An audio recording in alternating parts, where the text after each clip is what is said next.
सर्वज्ञ श्री चक्रधर स्वामी की जय।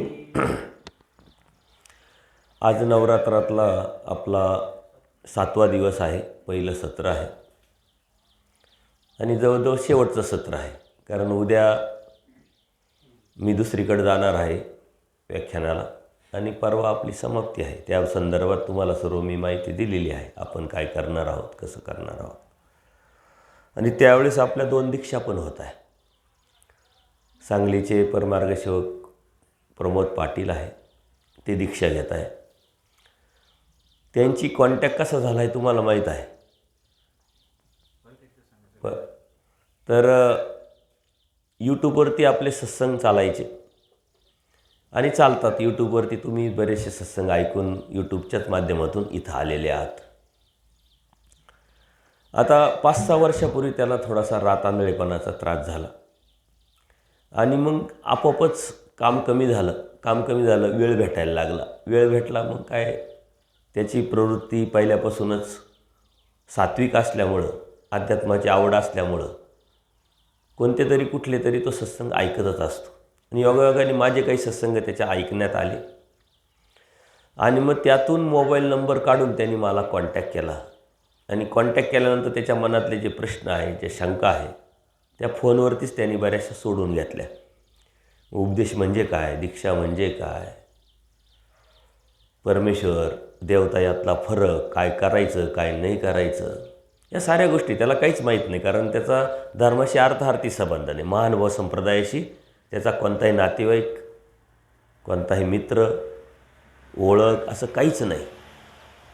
आणि इथून सांगली किती किलोमीटर आहे? 500-550 किलोमीटर आहे, जास्त येईल यदा कदाचित। त्यामुळं संबंध नाही, संपर्क नाही। तर यूट्यूबच्या माध्यमातून त्याने ते संपर्क केला आणि त्याचे बरेच दिवस 1-2 महिने प्रश्नांसाठी फोन चालू राहिले।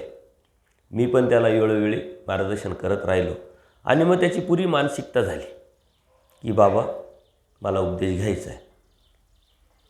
उपदेश घ्यायचा तर एवढ्या लांब येणं, परत त्याचा प्रॉब्लेम प्रवासाचा, ही अडचण आली आणि मग बोध आणि बोधशक्ती परमेश्वर देतात, आपण तो विचार करायचा नाही। देणारे परमेश्वर आहे, घेणारा प्रमोद आहे। आपण काय क्रेडिट घ्यायचं काम आहे, आपण मध्यस्थी काय करायचं, आपण हमाल आहोत, हमाली करायची। आणि म्हणून मी त्याला मोबाईलवरतीच उपदेश पण दिला। त्याला म्हटलं गावाच्या बाहेर थोडा झाडाखाली निवांत ठिकाणी जा तू एकटा, मोबाईल स्पीकर ऑन कर आणि त्याला मी प्रार्थना म्हणून घेतली, हात जोडून दंडोत करून घेतले आणि त्याला 5 नामं पण दिली।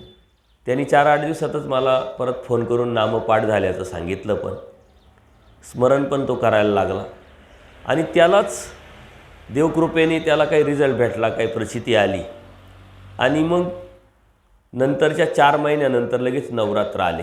मागच्या वर्षीच्या नवरात्रामध्ये त्याला म्हटलं तू ये मग। आता त्याला येण्याची अडचण होती, पण त्यांनी त्याच्या भाच्याला बरोबर जोडीला घेऊन आणलं। तो भाचा 1 तासच राहिला, त्याला सोडलं आणि इथून परत रिटर्न गेला आणि मग तो मागच्या 10 दिवस पूर्ण नवरात्रात होता। त्याचं यूट्यूबवरती जे त्यांनी मनोगत व्यक्त केलं होतं ते पण यूट्यूबवरती आहे, आत्रे महानुभाव चॅनलला। आणि मग त्यावेळेस तो पूर्ण तयार झाला आणि त्याच वेळेस त्यांनी दीक्षेची इच्छा व्यक्त केली, कारण का त्याचं वय 35च्या पुढे गेलं होतं आणि लग्नाची चर्चा चालू झाली होती त्याची आणि त्याच वेळेस त्याला हा रातांधळेपणाचा प्रकार घडला आणि याच्यामुळं मग ट्रीटमेंट करणं, डॉक्टरकडे जाणं, त्यामुळं लग्न हा विषय थांबून गेला होता, वय निघून गेलं। आताही घरच्यांची तयारी असतेच, आईवडिलांची इच्छा असतेच मुलाच्या संदर्भात, परंतु त्याला धर्म समजून घेतल्यानंतर 10 दिवस जाणल्यानंतर त्याच्या मनातून तो विषय त्यांनी डोक्यातून काढून टाकला। ही परमेश्वराने आपल्याला दिलेली खूप मोठी संधी आहे, यांनी विचार केला। बघा, परमेश्वर ज्यावेळेस तुम्ही तत्त्वज्ञान समजून घेता, जाणून घेता, स्ट्रॉंग बुद्धी असते, स्ट्रॉंग विचार असतात, त्यावेळेस आपण काय समजतो की धर्म, तात्विकता, अनुसरण, त्याग, परमेश्वर प्राप्ती आपल्या बस की बात नाही, एवढं सोपं नाही। सर्वसामान्य विचार करणारी व्यक्ती असा विचार करते। थोडासा स्ट्रॉंग विचार असतो तो काय विचार करतो की धर्म म्हणजे एक आव्हान आहे मोठं, एवढं सोपं नाही आहे ते. त्याला 4 दिवशी गोष्टी कळतात, तो आव्हान म्हणून स्वीकारतो. काही लोक आव्हान म्हणून सोडून पण देतात, हे चॅलेंज आहे, आपल्याच्याने होणार नाही. पण तिसरा एक स्ट्रॉंग बुद्धीचा असतो, काय म्हणतो, धर्म ही एक संधी आहे, ते आव्हान नाही आहे. परमेश्वराने दिलेलं आत्मकल्याणाचं एक साधन आहे, आत्महिताचं एक साधन आहे. सृष्टी त्याच्यासाठी निर्माण केली देवाने, स्वतः अवतार घेऊन तत्त्वज्ञान सांगितलं, आपल्याला बोध दिला. आणि म्हणून ती संधी म्हणून त्यांनी विचार केला आणि त्यांनी निर्णय घेतला मागच्याच वर्षी. मग त्याच वेळेस त्याचं प्रायचित्त करून विडा ठेवून घेतला होता. फक्त त्याला कपडे दिले नव्हते. त्याला कपडे न देण्याचं कारण त्याचा भाग वेगळा होता, एरिया वेगळा होता, लोक उपदेशी नव्हते, अनुकूलता आहे नाही आहे. आणि पहिल्याच वेळेस तो आला होता 10 दिवस बाहेर, त्यामुळे त्याला कपडे न देता थोडक्यात आंतरदीक्षाच असा प्रकार त्याला दिला. काय करायचं काय नाही करायचं सांगितलं होतं. आणि न करण्यासारखं त्याच्याकडे काही नव्हतं, कारण तो बाहेर खूप काही जास्त काम करायचा तो, पण ते काम पण त्यांनी बंद केलं. तो इलेक्ट्रिक पोलचे कामं करायचा, कॉन्ट्रॅक्ट घ्यायचा, त्यांनी ते बंद केलं. आणि मग ह्या वर्षभरामध्ये बरेच त्यांनी सत्संग ऐकले, प्रश्न चिंतन केलं. आणि ह्यावेळेस आला मात्र तो पूर्ण मनाचा निश्चय करूनच आला की आपल्याला दीक्षा घ्यायची. दीक्षा घेतलेलीच आहे, परंतु कपडे घेऊनच जायचं आहे. आणि योग असा का ह्यावेळेस त्यांनी पोचवायला चुलत भाऊ घेऊन आला होता, सज्जन. तुमची सर्वांची भेट झाली, सज्जन पाटील. आणि तो आल्यानंतर 2 दिवस आपल्याबरोबर राहिला. त्यालाही आपण कन्व्हिन्स केलं, समजून सांगितलं. तो बी 7व्या त्यांनी उपदेश घेतला. म्हणजे यूट्यूबच्या माध्यमातून प्रमोदने उपदेश घेतला आणि प्रमोदच्या माध्यमातून त्यांनी उपदेश घेतला. आता देवाचं काय आहे देवालाच माहिती. आता यांच्या माध्यमातून त्या एरियामध्ये, कारण ते गाव तर म्हणे सर्व नॉनव्हेज खाणं 99% गाव आहे. आता हे दोघं उपदेशी झाले. याच्यामुळे याचे आईवडीलही नॉनव्हेज खाणं बंद केलं त्यांनी. म्हणजे ती सात्विकता आपोआपच वाढली, हिंसा बंद झाली म्हटल्यानंतर. आता योगायोगाने आम्ही 18 ते 24 तारखेला पदयात्रेला जाणारच आहोत पुण्याला. आणि फलटणपासून त्याचं गाव आहे 100 किलोमीटर.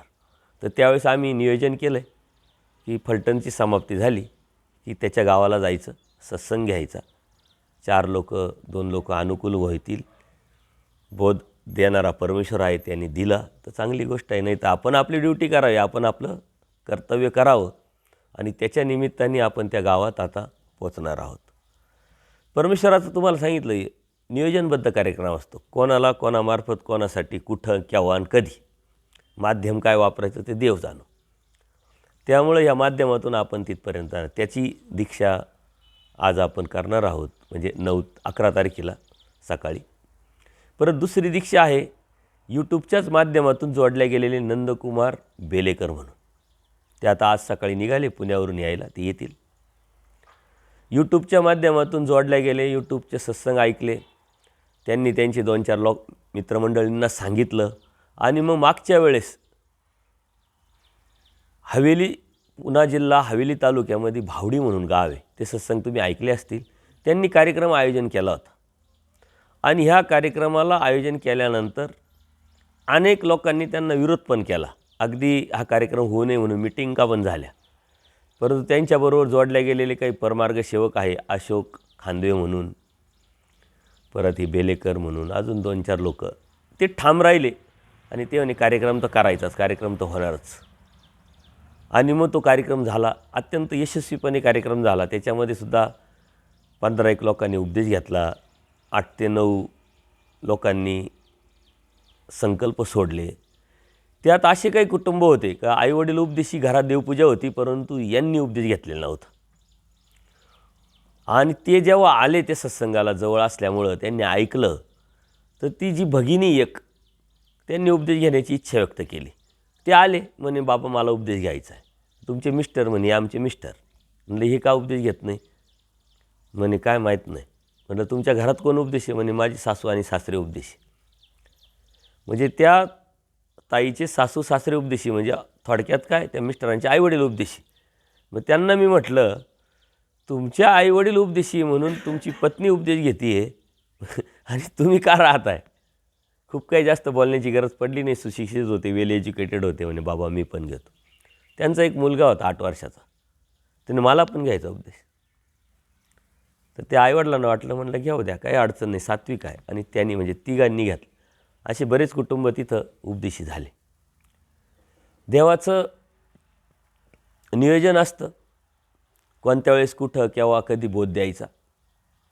त्या नियोजनामध्ये आपण भाग घेणं, त्या देवाला आपण विनंती करणं, ती इच्छा ती वासना आपण करणं, मग ते देव ते जोडून देत असतात. कोणाला कुठं काय निमित्त करायचं ते ठरवलेलं असतं. तर ते जे आयोजक होते बेलेकर साहेब, त्यांचं बी सर्व झालेलं आहे. पण धर्माला अत्यंत तळमळ, आणि ती तळमळ असल्यामुळं त्यांना थोड्या वेळेस ते तिथं थोडं कन्व्हिन्स केलं. इच्छा तर झाली, संकल्प सोडला, परंतु योग कधी घरचे विरोध, ते सर्वांचाच विषय असतो, अडचणी असतात. मग त्यांनी असं ठरवलं की आता ही पदयात्रा फलटणला जाईल आणि फलटणला दीक्षा घेऊन टाकू. पण योगायोगाने त्यांनी त्या दिवशी फोन केला, म्हटलं या मग एखादा दिवस इकडं, इथं एक दीक्षा पण आहे. मग त्यांनी परत रात्रभर विचार केला, त्यांना काहीतरी जाणवलं असेल, आणि सकाळी सकाळी मला फोन केला की तिथं एक दीक्षा आहे, मग त्यांच्यातच आमची दीक्षा होऊन जाईल. म्हटलं या मग, काही अडचणच नाही. असे 2 दीक्षेचे साक्षीदार तुम्ही होणार आहात. तुमच्या आठवणीत ते राहील. दीक्षा म्हणजे काही खूप मोठा विषय नसतो. दीक्षा म्हणजे खूप मोठा कार्यक्रम नसतो. ढोल ताशे, खूप साधू संत, खूप नातेवाईक, मंडप, असं काही नसतं. दीक्षा म्हणजे मला परमेश्वर हवा आहे आणि परमेश्वर प्राप्तीच्या अनुषंगाने टाकलेले एक पाऊल. ॲडमिशन परमेश्वराच्या कैवल्यदानाच्या कॉलेजमध्ये, त्या अनुषंगाने त्यांनी केलेला निश्चय.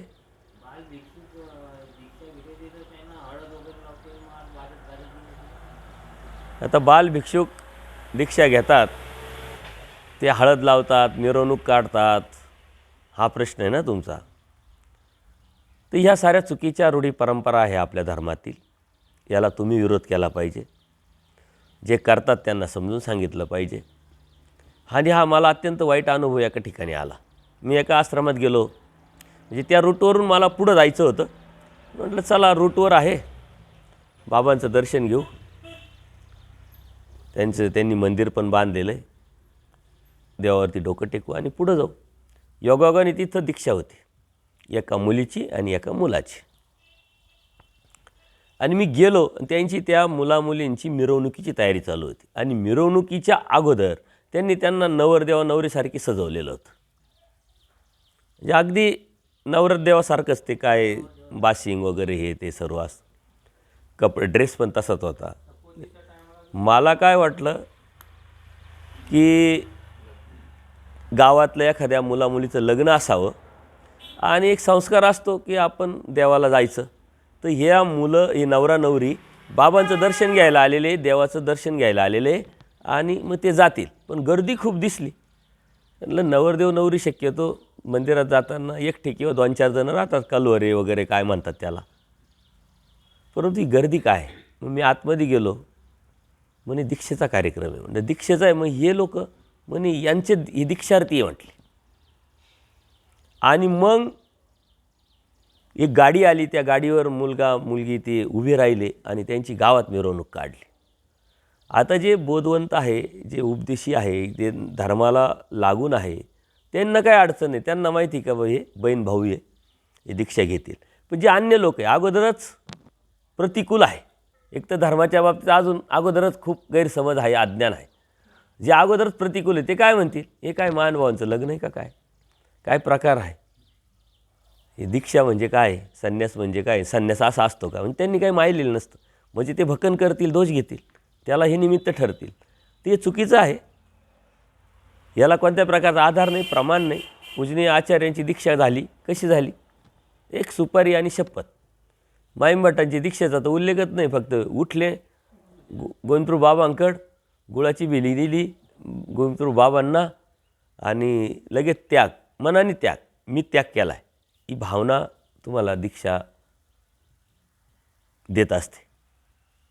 बाईसांचं काय, त्यांनी उंच आसनावर बसलेले होते, देव समोर बसलेले होते. 3 दिवस झाला होता, नजरानजर झाली, पश्चाताप झाला. देवानी काय द्यायचं प्रेमाचं दातृत्व केलं, उडी मारली, देवाला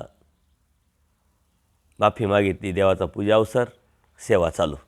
ते दास्यमोचक. सेवा चालू ही दीक्षा असते. मी त्याग केला आहे हे म्हणणं ही दीक्षा असते. मला देव पाहिजे, मुक्तीची चाड आहे, ही दीक्षा असते. याला दीक्षा म्हणतात. दीक्षा म्हणजे काय?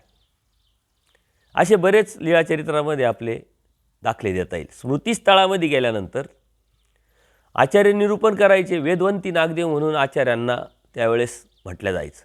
वेद व्हायचं. आचार्यांकडे गेलं का लगेच वेद व्हायचं. तेवढं त्यांचं तपस्या, त्यांची तेवढी साधना, परमेश्वराने त्यांना घडवलं मडवलं होतं. ब्राह्मण आला, चर्चा केली, लगे भिक्षा केली. दीक्षा हा शब्द स्मृतिस्थळामध्ये दिसत नाही, भिक्षा हा शब्द दिसतो. भिक्षा केली म्हणजे दीक्षा झाली. भिक्षा करायला लागला म्हणजे दीक्षा झाली. त्यासाठी काही विशिष्ट हे नसतं, ड्रेस हे ते नसतं. ड्रेस नंतरच्या काळात आला. पूजनीय माईम भट आणि कोणी एक भिक्षुक ते भिक्षेला गेले, मौन धरलेलं होतं. आणि त्याच वेळेस नाथोबा होते, नाही, माईम भट आणि परशुरामबा सासवे नाही तर केशोबा सासवे. तर ते गेले. कोणी असो, आपल्याला नावाशी काही हे नाही आहे, आपल्याला ती स्मृती महत्त्वाची. अहो झालं ना, नावाचं बंद झालं तर बाकीचं खत करा, नाही तर तुम्हीच येऊन सांगा. आता इथं जेव्हा बोलायला लावतो तेव्हा बोलती नाही, खाली बसल्यानंतर विषय समजून घ्या. सांगायचं काय तुम्हाला माहिती, मला माहिती सर्व. कारण तुमचे वर्ष किती झाले धर्मामध्ये? किती? 35, 22 वर्ष. नाही, कमी केले, त्या दिवशी 35 सांगितले तुम्ही. 35 सांगितले आणि यांचे 22 झाले. म्हणजे 2-2 तप झाले ना तुमचे. 12 दुने 24. आता किती तप करायचे? म्हणजे याचा अर्थ तुम्हाला सारंच माहिती आहे. 3 तप करायचे का तुम्हाला? करा करा करा. 4 तप करा, नंतर 5 तप करा. हां. नंतर काय झालं, तिथं झालेली होती चोरी. आणि बाबा हे चोराचे कोणीतरी सोबती आहे, पडताळणी करायला आलेले असं म्हणून त्यांना पकडल्या गेलं आणि अगदी शिक्षा म्हणून मारण्याची तयारी झाली. आणि मग ती काय म्हणतात माईम भटांना की अहो आता मारण्याची वेळ आली तरी तुमचं मौन थांबलं आहे, असंच मारायचं का? पूजनीय माईम भट संस्कृतमध्ये काय सांगतात? ज्वराने मेलो काय शास्त्राने मेलो काय फरक पडतो? मरानं तर आहेच. परिवर आहे ना आपण. परिवर मेलं तर कुठं वाईट होणार आहे आपलं. त्याच्यामुळे काय टेन्शन नाही. ही संस्कृतमध्ये बोलल्यानंतर एक शिपायाने ऐकलं तर चोर कधी संस्कृतमध्ये बोलणार आहे का? कारण संस्कृत भाषा ही पंडितांची त्यावेळेची. आणि मग त्याच्या लक्षात आलं, तो जो मेन महाजन असेल त्यांना सांगितलं गेलं आणि ते आल्यानंतर येतं लय मोठं पाप झालं. येतं माईम भट म्हटले, ओळखलं. ती वार्ता आचार्यांपर्यंत पोचली आणि आचार्य म्हटली अनिष्ट झालं असतं, धर्माला बोल लागला असता. आणि मग त्यावेळेस आचार्यांनी ड्रेस कोड निर्माण केला. तो ड्रेस बी आता पूर्वीसारखं आत्तासारखं असं नाही काही. त्यावेळेस कलर कसले होते? मातीचे कलर. घेरू म्हणून तुम्ही ऐकलेलं असं. कपडा घ्यायचा, त्या कलरमध्ये बुडवायचा, झटकायचा, वाळवायचा आणि घालायचा. कसं तरी एक काहीतरी असावं. नंतरच्या काळात मुस्लिम राजवट आली, मग तो ड्रेस बदलला. परत हिंदू राजवट आली, मग ड्रेस बदलला. नंतर माझ्या गुरुचे कशा कलर आहे तशा पद्धतीनं मी कलर घेतला. तीच परंपरा चालत आली. म्हणून आपल्या धर्मामध्ये 3 ड्रेस दिसतो आज सध्या, सफेद, गुलाबी आणि राखाडी कलर थोडाफार अशा पद्धतीचे. पण मी 3ही ड्रेस स्वीकारलेले, तुमच्या माहितीसाठी सांगतो. कारण का मी वासनिक दशेत असताना जेव्हा आम्ही जायचं सत्संगाला तर आपल्यासारखे बुद्धिवादी लोक राहायचे तिथं. त्यांच्या लक्षात यायचं, काही वासनिक असायचे, काही अन्य असायचे. ते म्हणायचे की आपल्या धर्मामध्ये या 3 शाखा आहे का वेगवेगळ्या? ऑलरेडी शाखा 3 आहेच, परंतु त्याचा आणि याचा असा अर्थार्थी खूप जास्त संबंध नाही आहे. का बाबा हे गुलाबी ड्रेसवाले दिसतात, काळे कपड्यावाले दिसतात, सफेद दिसतात. मग मी माझ्या पद्धतीनं एक विषय अवस्था त्यावेळेस त्यांना सांगितली होती की ही एकच आहे, ड्रेस 3 आहे, पण ते कोणत्या वेळेस कधी घालायचे याचा मात्र नियम आहे. म्हणले कसे? मी आता आश्रमात मुक्कामी आहे 10 दिवस 15 दिवस महिनाभर, तर मी सफेद ड्रेस वापरतो. आपलं आता इथंच आहे मुक्काम. मी जेव्हा आटणविजनाला बाहेर पडतो, गावाने गावे फिरतो, साधना करतो, तेव्हा मी काळे कपडे घालतो, जेणेकरून घाम हे ते जास्त धुवायला लागणार नाही, मेंटेनन्स करायला लागणार नाही. जेव्हा मी सत्संगाला जातो, व्याख्यानाला जातो, तेव्हा मी गुलाबी कपडे घालतो. अशा पद्धतीनं तुम्ही समजायचं की एखादे गुलाबी कपडेवाले दिसले ते सत्संगावरून आले किंवा सत्संगाला चालले, व्याख्यानावरून आले किंवा व्याख्यान द्यायला चालले असं समजायचं. काळे कपडेवाले दिसले तर सांगायचं की यांचं गावाने गावे आटणविजन चालू आहे. आणि सफेद कपडेवाले दिसले तर म्हणायचे जवळचेच कुठले तरी इथलेच आहे, त्यांचा जवळच आश्रम आहे. आपणही घराच्या जवळ जर जायचं असलं आपण काय करतो, हाफ पॅन्ट टी शर्टवर जातो ना. मग आपण काय म्हणतो याचा हा इथलाच आहे, प्रॉपर माणूस आहे. अशा पद्धतीनं विषय व्यवस्था मी त्यावेळेस सांगितली. माझ्या दीक्षेची वेळ आली तेव्हा म्हटलं आपण काय करायचं, आपण साऱ्या दुनियाला तर हेच सांगितलं शहाणपण आहे की नाही.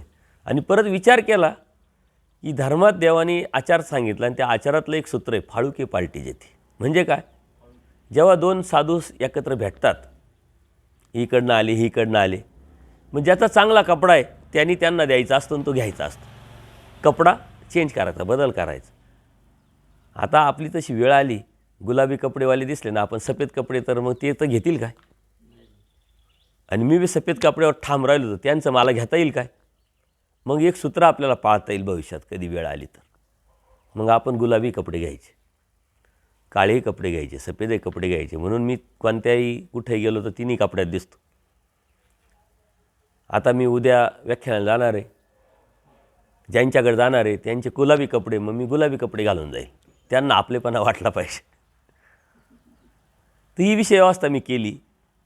आणि मी दीक्षेच्या वेळेस मनोगतात व्यक्त पण केलं की यदा कदाचित असं समजा की स्वामी श्री चक्र आले, सर्व महानुभावांना बसवलं की बाळांनो बसा जरा आमच्यासमोर, लय धडपड करताय आमची मिळवायसाठी, आमची एखादी गोष्ट ऐका. ठीक आहे बाबा, देवा तुम्ही सांगाल ते, तुमच्यासाठी काही पण. आणि देवानी असं सांगितलं की आता तुम्ही काय करा, एकच ड्रेस करा, कोणता करायचा तुम्ही ठरवा. महानुभाव करतील का? नाही करू शकत. देवाचं सुद्धा ऐकणार नाही याच्यावर, कारण प्रत्येकजण ठाम आहे. देवाने स्वातंत्र्य मोक्ष सांगितला, पण माझा ड्रेस बदलण्याची बी हिंमत माझ्यात राहिलेली नाही, कलर कपडा बदलायची हिंमत माझ्यात राहिली नाही. स्वातंत्र्य मोक्ष खूप लांब लांब राहिला. या अनुषंगाने या गोष्टी मी देत असतो.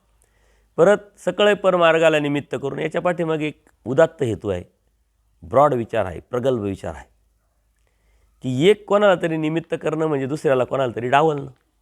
आणि मला तर अनेक निमित्त झाले. मग सकळ परमार्ग एक ब्रॉड विचार. परमार्गातला प्रत्येक भिक्षुक माझा गुरु, प्रत्येक साधू माझा गुरु. देवाने सांगितलं भाजी गुरु मानावा, निमित्त मानीचे.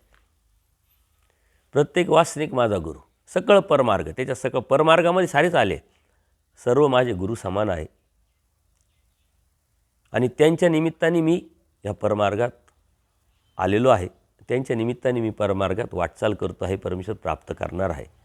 म्हणून सकळ परमार्गाला निमित्त करून याला थोडासा विरोध पण झाला माझ्या दीक्षेच्या अनुषंगाने. मग काही साधू संत जे आलेले होते त्यांनी काही अडचणी सांगितल्या आणि मग त्यांना म्हटलं तुम्हाला काय करते तुम्ही करा, मला काय करते मी कर. माझं मनोगत संपलं. आणि मग त्यांनी सांगितलं की बाबा यांचा उपदेश गुरु कोण होते, असे XYZ परमपूजनीय परमहंत श्री कृष्णराज बाबाजी मानेकर. ते आज आहे पण थकलेले खूप. त्यांच्या नावाने मग मला दीक्षा दिल्या गेली. परंतु मी माझ्या नावाच्या पुढं महानुभावच लावतो. आता ह्या दीक्षासुद्धा सकळ परमार्गाला निमित्त करूनच होतील, मला निमित्त करून नाही होणार. त्यांचं नाव बदलेल, मात्र आडनाव जे आहे ते महानुभाव राहणार. आजकाल काय आपल्याकडं बेल्या भरपूर आहेत, हे आडनाव ते आडनावाचे भरपूर लोक दिसतात नाही का. अंकुळनेरकर आहे, कपाटे आहे, शेवलीकर आहे, अजून भरपूर आहे. आता तुम्ही सांगा, पण महानुभाव कोणी नाही आहे. आपल्याला महानुभाव व्हायचं आहे, महानुभाव व्हायचं आहे. आणि त्याच्याशिवाय परमेश्वर प्राप्त व्हायचं नाही, करायचं नाही. तर निदान नावाच्या पुढं तरी महानुभाव असावा. आणि याची दखल घेऊन काही साधू संतांनी ठराव केले की आता आपण आपल्या नावापुढं महानुभाव नाव लावत जाऊ. म्हणजे शेवलीकर महानुभाव, कपाटे महानुभाव हे काही लोकांनी लावायला सुरुवात केलेली आहे. चांगलं आहे, ते कुठूनही स्वीकारावं. आणि साधूंकडं स्वीकारायची ताकद आहे. काही खिलाडी वृत्तीचे साधू आहे काही साधू लोक आपल्या नावाच्या पुढं महाराज नाव लावायचे. त्यांना मी विरोध केला, सांगितलं बी महाराज हे आपण फक्त देवाला म्हणत असतो, तुम्ही लावत नका जाऊ. मग त्यांनी ते बंद पण केलं. जे चांगलं आहे ते आपण स्वीकारलं पाहिजे, जे चांगलं ज्यांनी स्वीकारलं त्याला चांगलं म्हटलं पण पाहिजे.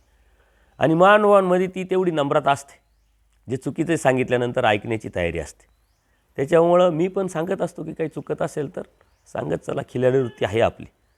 तर यावरती जास्त चिंतन न करता आपण आता या सत्राला सुरुवात करणार आहोत.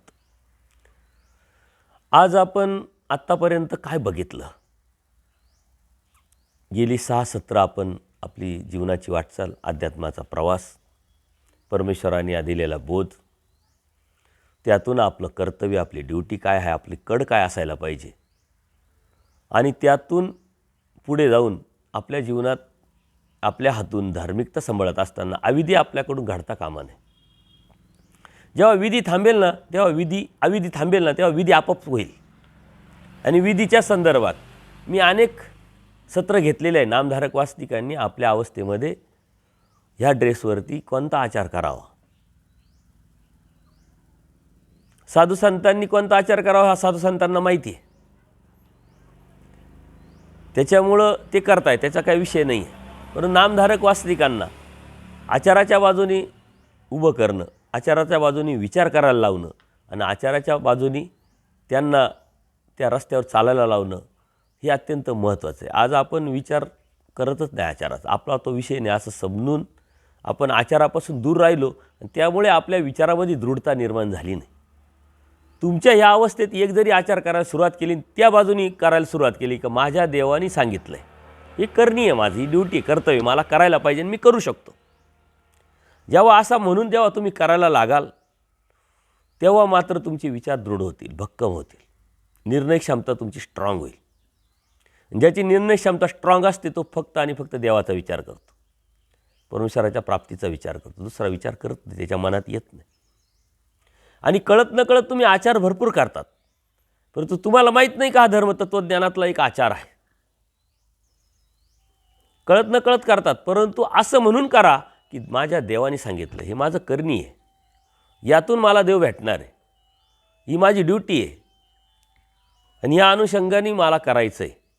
आणि त्यावरती प्रयत्नपूर्ण, सातत्यपूर्ण जर तुमचा प्रयत्न असला तर नक्कीच तुम्हाला परमेश्वराच्या प्राप्तीपर्यंत तो एक आचार दृढपणे घेऊन जाऊ शकतो.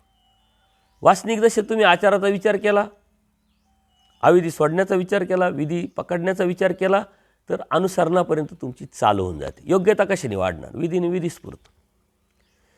ती संधी तुम्हाला अनुसरणाची त्यावेळेसच येईल. असं नाही आहे काही की आपण अनुसरायचं आहे मग त्यावेळेस पाहू आणि लगेच घेऊन टाकू. कधीही मुलगा चालायला सुरुवात करत नाही, रांगत रांगत चालतो, प्रोग्रेस होतो. पहिलीतून दुसरीत जावं लागतं. एखादं काम आहे, छोट्या छोट्या गोष्टीतूनच सुरुवात करून मोठ्या प्रमाणात आपल्याला नेता येऊ शकतं. तसंच अध्यात्म आहे, तसंच आचार आहे, तसाच विधी आहे. या अविधीचं आपण चिंतन करत असताना सूत्राच्या माध्यमातून मोजक्या सूत्रांना स्पर्श करत आपण चिंतन केलं आणि हे तुम्ही बघितलं, हे तुम्हाला लक्षातही आलं. आता अविधी जर पूर्ण बघायचं म्हटलं ना तर तुम्हाला सांगितलं महिनाभराची पोथी कमी पडेल. कारण एक सूत्र, त्याचा प्रकरण, तरी मी प्रकरण सांगत नाही, लीळा सांगत नाही. कारण लीळा तुम्ही कुठंतरी ऐकलेल्या असतात. बऱ्याच सत्संगामध्ये फक्त लीळांचंच सत्संग होतात. तत्त्वज्ञानाचे सत्संग खूप कमी आहे. आणि तत्त्वज्ञान ही आपल्या धर्माचा पाय आहे, एक थीम आहे. तुम्हाला सांगतो ना, ही रेसिपी आहे. ही जर तुम्हाला नाही कळाली, तुमच्या 1000 लीळा पाठ आहे, परंतु तत्त्वज्ञानाला तुम्ही स्पर्श नाही केला तर तुम्ही तुमच्या जीवनातली मुक्ती करू शकत नाही. तत्त्वज्ञान आपल्या जीवनासाठी, प्राप्तीसाठी, मुक्तीसाठी एक गरजेचं आहे. तत्त्वज्ञानाने परमेश्वर आपल्याला ओळखायचा असतो, तत्त्वज्ञानानेच परमेश्वर आपल्याला प्राप्त करायचा असतो. म्हणून माझे बरेचसे सत्संग असेल किंवा अभ्यासक्रम असेल, हा तत्त्वज्ञानावरती आधारित आहे. कारण तत्त्वज्ञानाव्यतिरिक्त परमेश्वर असू शकत नाही. बऱ्याच लोकांचे मी बघितले, लीळा पाठ आहे, परंतु त्याच्या पाठीमागं काय देवाने हेतू सांगितलं, त्यातून आपण काय शिकायचं, त्या शिकण्यातून आपण काय उठायचं आणि त्या उठण्यातून आपण काय चालायला लागायचं, कसं चालायला लागायचं हे माहीत नाही. एक गोष्टी रूपात लीळा आपल्याला आवडतात पण, आपण ऐकतोत पण, आणि ते 5-5, 10-10 वर्ष लीळाचरित्रावरती चाललेले सत्संग हे मी अनुभवले आणि ज्यावेळेस तिथं योग आला त्यांना 4 प्रश्न विचारले तर सांगता येईन. याचा अर्थ काय? गोष्टी रूपात देव आले गेले, हे म्हटले, हे सांगितलं, ते सांगितलं, पण सूत्रपाठाला हात नाही लावला, सूत्राला हात नाही लावला. जोपर्यंत सूत्राला तुम्ही हात नाही लावत ना, तोपर्यंत देव तुम्हाला हात नाही लावत. हे लक्षात घ्या. परमेश्वराचं ना आपलं सख्य, परमेश्वराचं ना आपलं संबंध, परमेश्वराचं ना आपलं साजत्य, परमेश्वराची ना आपली भेट होण्याचं ठिकाण काय आहे? सूत्रपाठ. त्या सूत्रपाठात तत्त्वज्ञानात तुम्ही जात नाही तोपर्यंत तुम्हाला परमेश्वर, 4 पदार्थ, त्याचे कार्यकारण स्वरूप लक्षण समजत नाही. आणि ते समजत नाही म्हणून परमेश्वराच्या प्राप्तीच्या अनुषंगाने आपण विचारही करत नाही. आणि हेच करत असताना वेळ निघून जातो. कोणाचे 35 वर्षे, कोणाचे 40 वर्षे, कोणाचे 50 वर्षे धर्म घेऊन झालेला असतो. कधीतरी योगायोगाने मग कुठंतरी तत्त्वज्ञान ऐकायला भेटतं. वेळ निघून गेलेली असते. जोची अवसर विषया तो ब्रह्मविद्येला आपण न दिल्यामुळं आपली हिंमत खचते.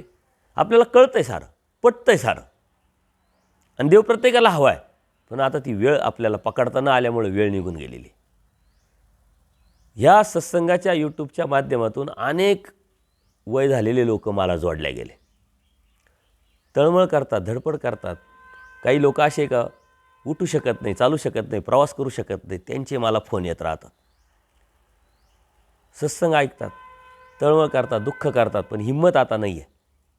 बाहेर पडण्याची, त्यागाची इच्छा नाही आहे. पण तरी मी त्यांना सांगतो, प्रायश्चित्त घ्या. जिथं आहे तिथं तूची व्हावा, तूची भेटावा, या अनुषंगाने वासना करा, त्यागाची इच्छा करा. तरीही देव दयाळू माळू असल्यामुळे तुम्हाला अनिष्टाला जाऊ देणार नाही.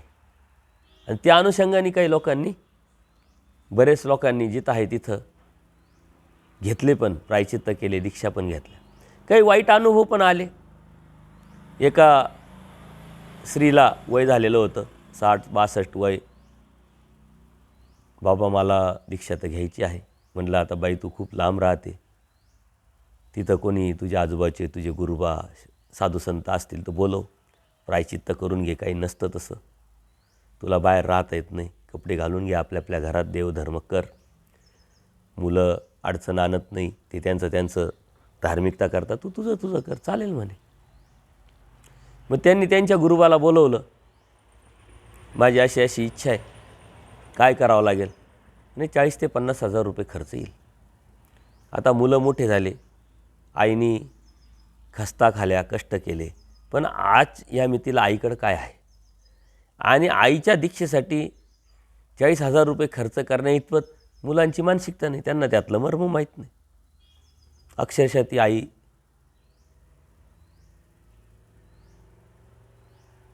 हे सांगत असताना ती रडत होती. मला सुद्धा भावनावीत झालो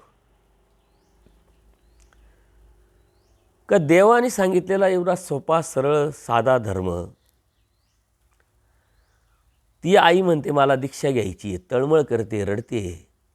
आणि ते साधक असे काय आहे, तर एवढं काय काठिण्य आलं का ते म्हणले 40-50,000 रुपये खर्च होईल, तो पहिले माझ्याकडे देन, मग मी तुझा कार्यक्रम करेल. मग मी तिला मोबाईलवरूनच तिचं प्रायश्चित्त करून घेतलं.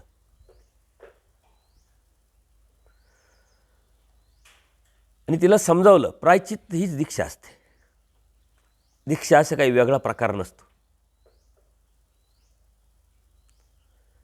मला देव भेटावा हे दुःख हीच दीक्षा असते. कारण तुझं असं वय आहे, तुझी अशी वेळ आहे का तुला आता बाहेर पडता येत नाही. ज्यांचं चांगलं वय आहे, तंदुरुस्त शरीर आहे, ते आचार करत नाही, तू ह्या वयात काय करणार आहे? बरं, अशा परिस्थितीत तुला कोणत्या आश्रमात जायचं तर ते तुझी सेवा करू शकत नाही. कारण का? आश्रम अशा पद्धतीचे आता आज निर्माणच नाही आहे. आपल्याला ती निर्मिती करायची. म्हणून तुम्हाला तयार करायचं काम चालू आहे. एखाद्या व्यक्तीला वाटलं ना का मला देव पाहिजे, त्यांनी फक्त घरातून बॅग घेऊन निघायचं. त्या बॅगेतही काही जास्त नाही आणलं तरी चालेल आणि कॉन्फिडन्सने इथं येऊन भेटायचं. मग तिचं सर्व पुढं त्या व्यक्तीचं झालं पाहिजे. असे काही आश्रम आहे. परमपूज्य जाधववाडीचे बाबा आहे, तिथं ही सिस्टम राबवल्या जाते. मी अनेक निगेटिव्ह गोष्टी त्याचं नाव घेत नाही. याचं कारण या गोष्टीचा प्रॉब्लेम येऊ शकतो त्या व्यक्तीला, काही लोकांना, म्हणून मी नाव घेत नाही. माझ्याकडे सर्व रेकॉर्ड असतं, कोण काय कधी काय झालं. पण जे चांगले त्यांची नावं घेतो. त्यानं वांबोरी आहे मामांचा आश्रम, तिथं या गोष्टी सांभाळल्या जातात. काही थोड्याफार त्रुटी असतात तरी व्यक्तिपरत्व या गोष्टी होतात. परंतु अशी सिस्टम, असा धर्म जर उभा करू शकली तुम्ही वासनिक वर्ग, ते वासनिक वर्गच करू शकतो, कारण ते देण्याची प्रवृत्ती आहे. किंवा सर्व संघटन करून असं जर करता आलं तुम्हाला, तर तेच तुम्हाला परमेश्वराचं प्रेम देणारं साधन ठरेल. तुम्हाला वेगळं काय करायची गरज नाही पडणार. धर्माधरू दिजे. एका व्यक्तीला तुम्ही आधार दिला आणि तुमच्या आधाराने त्यांनी धर्म शेवटास नेला ना, तरी तुमचा धर्म शेवटात जाईल. सारंग पंडित शांताबाई साला निमित्त होते. औसा गणपत आपयोला निमित्त होते. गणपत आपयो माईमभटांना निमित्त होते. आचार्यांना दादोस निमित्त होते. आता जे निमित्त जे आहे ना, बघा, सारंग पंडित, गणपत आपयो, दादोस या अनुसरले नाही, परंतु यांच्या निमित्ताला ते ठरले, म्हणून देव त्यांना अनिष्टाला पण जाऊ देणार नाही. हे निमित्त मानिजे म्हणून आचार्यांनी शेवटपर्यंत दादोसांची सेवा केली. आपले शिष्य सेवेला पाठवायचे, त्यांना कन्व्हिन्स करण्याचा प्रयत्न पण केला, पण ते विद्यावंत असल्यामुळं तिथपर्यंत आलेच नाही. पण याचा अर्थ त्यांना देव भेटला नाही किंवा देव भेटणारच नाही असं नाही, कारण निमित्त ठरले. ज्यांना ते निमित्त ठरले ते आपल्यापर्यंत निमित्त ठरले, लक्षात घ्या. आचार्य असेल, माईमभट असेल, लीळाचरित्र लिखाण केलं, त्याच्यामुळं निमित्त आपण झालो पाहिजे कोणाच्या तरी धर्माला. आणि हे नामधारक वासनिकांसाठी परमेश्वराने सर्वात मोठी दिलेली संधी आहे. ज्यांना ज्यांना कॅपॅसिटी आहे ना, त्यांनी हा विचार करायचा किंवा एकत्र येऊन विचार करायचा. आपण आधार घेण्यापेक्षा आपण आधार देणारे ठरलो पाहिजे. भौतिक जगामध्ये आपले नरेंद्र मोदी जे आहे, पंतप्रधान माननीय नरेंद्र मोदी, ते म्हणतात तुम्ही नोकरी देणारे ठरले पाहिजे. म्हणजे काय, तुम्ही व्यावसायिक व्हा. आणि त्याच्यातून त्यांनी बऱ्याचशा स्कीम तर आपण असं महानुभव ठरलं पाहिजे की धर्माच्या प्रती कोणाला तरी अभिमान निर्माण होईल, धर्माच्या प्रती कोणाला तरी आपल्याला आधार देता येईल, असे आपण ठरलो पाहिजे. अशी लायबल तर आहे तुमच्यामध्ये, कारण या लेवलवरती येताना तुम्ही कितीतरी इस्टेट कमवली, कितीतरी इस्टेट तयार केलेली आहे. आपल्याला माणसं तयार करायची इस्टेटी तयार करण्यापेक्षा, आणि त्यातून धर्म भेटणार आहे. धर्म खूप सोपा आहे, खूप अवघड विषय नाही आहे. एका व्यक्तीच्या धर्माला जरी तुम्ही निमित्त झाले ना, देव म्हणता हे काही साने, अवर धर्मापासून काढी परधर्मी लावी. संसारातून काढून संन्यास मार्गाला लावणं, त्याला निमित्त ठरणं, हे काही साने का म्हटले. म्हणून ही सिस्टम जी आहे, आपल्याकडं तत्त्वज्ञान मोठं आहे, श्रेष्ठ आहे, पण सिस्टम नाही आहे. आणि काही लोकांकडं माझा जाण्याचं किंवा अभ्यासाच्या वृत्तीतून संभाषण करण्याचा प्रयत्न आला. मग ते स्वाध्यायी वर्ग असेल किंवा इस्कॉनवाले संस्था असतील, त्यांच्याकडे तत्त्वज्ञानाच्या बाबतीत जर विचार केला तर आपली त्यांची कुठं बराबरी होत नाही. पण त्यांच्याकडे सिस्टम आहे, त्या सिस्टममधून हजारो लोक तिथं आकर्षित होत आहे. कितीतरी महानुभाव इस्कॉनच्या संस्थेमध्ये आकर्षित होऊन महानुभाव असून तिथं जाऊन त्यांनी संन्यास घेतलेला आहे, काही घेण्याच्या तयारीत आहे. याचं कारण फक्त सिस्टम, ही अपप्रवृत्ती, ही स्वार्थप्रवृत्ती, त्यागाची इच्छा नाही, विरक्तता दिसत नाही. आणि ज्या अनिष्ट आहे या गोष्टी आपल्याला पुढं वारंवार येत असल्यामुळं तुमची बी मनाची इच्छा आहे, परंतु तुमचं सर्वात जास्त अडचण हीच आहे, कुठं जाऊ आणि काय करू आणि माझा धर्म तिथं शेवटात जाईल का नाही, त्याच्यापेक्षा इथंच राहा, अशी बऱ्याच लोकांची. आज माझ्याकडे जर लिस्ट मी काढली ना तर 500 लोकांची आजही लिस्ट तुम्हाला मी देऊ शकतो. असे लोक आहे का ज्यांना इच्छा आहे बाहेर पडण्याची, सिस्टमचे बळी पडता येते. आणि ह्या विचारावरती, या गोष्टीवरती कोणीही विचार करताना दिसत नाही. ही सर्वात मोठी शोकांतिक आहे, सर्वात मोठी शोकांतिक.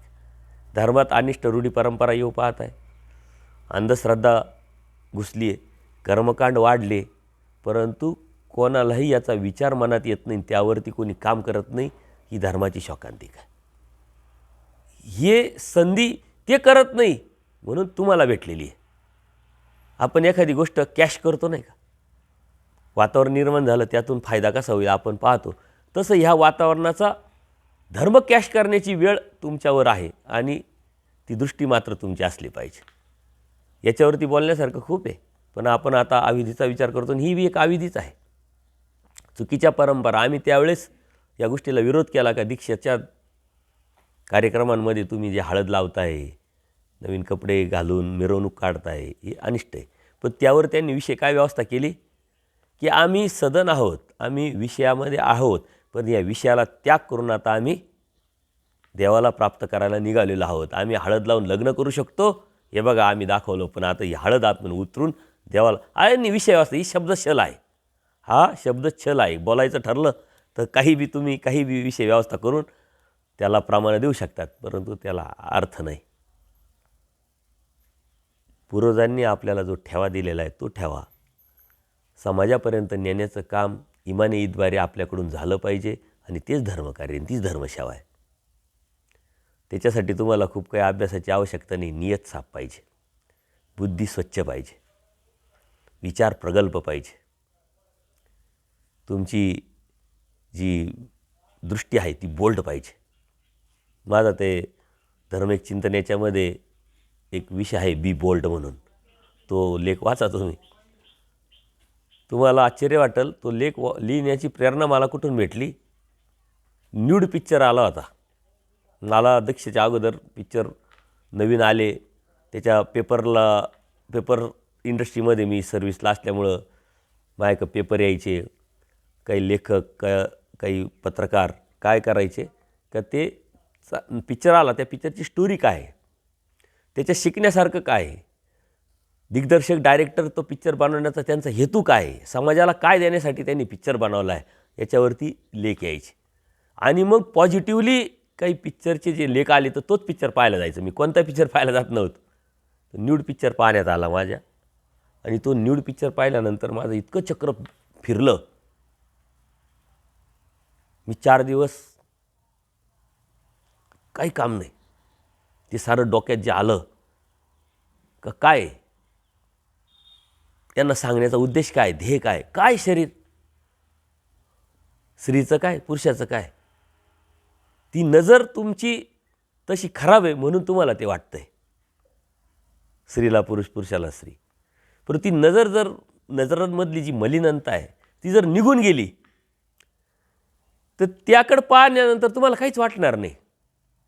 आणि असे कोण असतात म्हणले, कलाकार असतात, जे चित्रकार असतात, त्यांची नजर तशा पद्धतीची असते. त्यांना त्याच्यामध्ये किलमिशच नसतं, विकल्पच नसतो. म्हटलं एक साधना आहे, अध्यात्माचं यांना अंग नाही आहे, परंतु त्या अशा लेवलच्या साधनेवर पोचले का त्यांना त्यात विशेष दिसत नाही, विकारच दिसत नाही. ते फक्त त्या स्त्रीचं चित्र रेखाटतात. कोणत्या लेवलची साधना आहे, कोण विचार आहे. आणि धर्मातून अध्यात्मातून आपल्याला दिलंय काय, आपल्याला हे तर दिलंय, मनुष्य मात्र होणे असावे हे तर सांगितलंय देवाने आपल्याला. तुम्ही बघत असताना काय बघायचंय, पण तुम्ही दोषदर्शी असल्यामुळे तुम्ही विकार बघतात, दोष बघतात. देवाने त्याच्यातूनच आपल्याला बाहेर निघायला लावलं. ही साधना आहे. त्यांनी साधना न करता एक विशिष्ट अपेक्षेपोटी त्या साधनेवर पोहोचले. आणि आपण साधना करत असताना परमेश्वराच्या प्राप्तीच्या अपेक्षेपोटी सुद्धा आपण पोचू शकत नाही. ही किती आपलं फेल्युअर आहे. म्हटलं मला तो लेख आठवला आणि मी तो 4 दिवस चिंतन करून लिहून काढला, तेव्हा मन शांत झालं. कारणं असतात ना, कोणत्या गोष्टीला कार्याला यायचं तर कारणं लागतात, आणि ते कारणं कोण कुठं घडेल सांगता येत नाही. असे लेख लिहिण्याच्या पाठीमागचे कारणं वेगवेगळे विषयाच्या अनुषंगाने आहे. देवपूजेचा लेख आहे, येतीच्या पाठीमागं धावाला हा लेख आहे, आणि एक अवडंबनात्मक लेख लिहिलेला आहे, भटो मजदेव होईल का.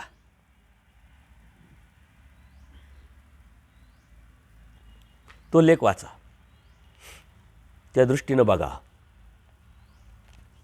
तो लेख लिहिताना अक्षरशः मी रडत होतो आणि लिहित होतो. काय देवाने आपल्याला काय दिलंय, काय सांगितलंय, आणि त्याची विषय अवस्था स्वार्थापोटी आम्ही काय करतोय ना आम्ही काय केलंय, काय करतोय, त्या देवाला किती खंती येईल, त्या देवाला किती दुःख येईल. परंतु देव असा आहे, दुःख आहे तो व्यक्तही करू शकत नाही. जे मुका प्राणी आहे ना त्याला त्रास होतोय, पण व्यक्त होतो का तो. देव दयाळू माळू कृपाळू असल्यामुळं व्यक्त होत नाही. सतत ते प्रेमच करतात. तुम्ही निगेटिव्ह वागा, निगेटिव्ह बोला, चुकीचं राहा. म्हणून परमेश्वराने काही स्टेटमेंट असे दिलेले की ते आपल्याला आपले ट्यूब, आपले फ्यूज उडवणारे, पण ते स्टेटमेंट आपल्या लक्षातच येत नाही. आपण ते फक्त सूत्र म्हणून पाहतो आणि पुढं पुढं चालतो. तुम्हाला त्याच्यावरती अभ्यासच करावा लागेल. वर्गीकरणात्मक तुम्हाला हे वेगळं काढावं लागेल. धर्माची चाड, देवाची चाड जर असेल तर तुम्हाला हे चिंतन, अभ्यास करावा लागेल. परंपरागत शिकून कपडे घालून पांडित्य मिरवण्यासाठी मानभाव होऊच नका. मी तुम्हाला कालच सांगितलं, तुम्हाला मानभाव व्हायचे, दीक्षा घ्यायची, मरायसाठी घ्यायची. तुम्ही मराल तर देव भेटाल. इथं जगण्यासाठी, पंक्ती खाण्यासाठी, पूजा मिळवण्यासाठी तुम्ही होऊ नका. आणि जर त्या उद्देश तुमचा असेल तर देव तर नाहीच भेटणार, परंतु कितीतरी दुःखात पडाल. देव म्हणतात इकडं तिकडं कराल तर वाराणसी फेडाल. पण वाराणसीतच येऊन तुम्ही करायला लागले घाण, तर ते कुठं फेडाल. देवाने सांगितलंच नाही त्याच्यावर पर्याय काय. वाराणसीची घाण कुठं साफ करायची त्याच्यावर पर्याय देवाने सांगितलं नाही. याचा अर्थ ती साफ होत नसते, ती भोगावंच लागते. मग आपल्याला काय करायचं हे ध्येय क्लिअर करा आणि मग ठरवा. तुम्ही घरी गेल्यानंतर तुम्ही देवपूजा नका करू, हरकत नाही. तुम्ही पारायण करू नका, वाचन करू नका, स्मरण करू नका, चिंतन करू नका, कुठं स्थानावर जाऊ नका, काहीच करू नका, सत्संग ऐकू नका. फक्त आणि फक्त विचार करा काय करायचं आहे, निर्णय काय, ध्येय काय, आणि एका विशिष्ट निर्णयापर्यंत या. भौतिक जगामध्ये अशा गोष्टी होतात. एक वेळ माझ्याकडं अशी आली की मला नोकरीमध्ये रस नाही, नोकरी करायची नाही, बिझनेस करायचा, कोणता करावा, कसा करावा, भांडवल नाही, प्रॉब्लेम्स, अनेक अडचणी. मी काय केलं, तिथं रिझाईन, पहिलं हे थांबवा, पहिलं रिझाईन द्या. जर हे बंद केलं तर मी विचार कराल ना. पहिले ती रिझाईन केलं, बाहेर आलो. कारण आता हे थांबला हा विषय, नोकरी करायचा ना, दुसरा विषय थांबला. मग आता बिझनेसच करायचा. मग बिझनेसच्याच बिझनेस करायचा तर बिझनेसच्याच बाजूने विचार करायला लागेल ना. कारण हे दरवाजे मी आता बंद करून टाकले. 8 दिवस मी विचार केला. मी विचार करत होतो, कोणाला समजत नव्हतं का माझा विचार चालू आहे. मी जेवत होतो, झोपत होतो, फिरत होतो, जात होतो, समाजात राहत होतो, पण माझं मात्र कंटिन्यू चिंतन चालू होतं. आणि मग विशिष्ट निर्णयापर्यंत झाल्यानंतर त्याचं प्लॅनिंग, आयोजन आणि स्टार्ट मागं फिरून पाहिलंच नाही. मग खूप मोठा प्रॉब्लेम आहे, खूप मोठा काम आहे, खूप मोठी अडचण आहे, ती करायला सुरुवात नका करू. खूप मोठं चॅलेंज आहे, करायला सुरुवात नका करू. त्याचं आयोजन, चिंतन करून मनात ठरवा. 2 तासाचं काम ते आयोजन करून जर तुम्ही ठरवलं मनात, तर ते 2 तासाचं काम 2 मिनटात होईल. परंतु 2 मिनटाचं काम आहे, नियोजन न करता, आयोजन न करता करायला सुरुवात केली तर ते 2 मिनटाचं काम 2 ताससुद्धा लागेल तरी सक्सेस होणार नाही. तुमच्या पुढं सर्वात मोठं चॅलेंज आहे, सर्वात मोठं आव्हान आहे, सर्वात मोठं ध्येय, ते म्हणजे परमेश्वर प्राप्ती.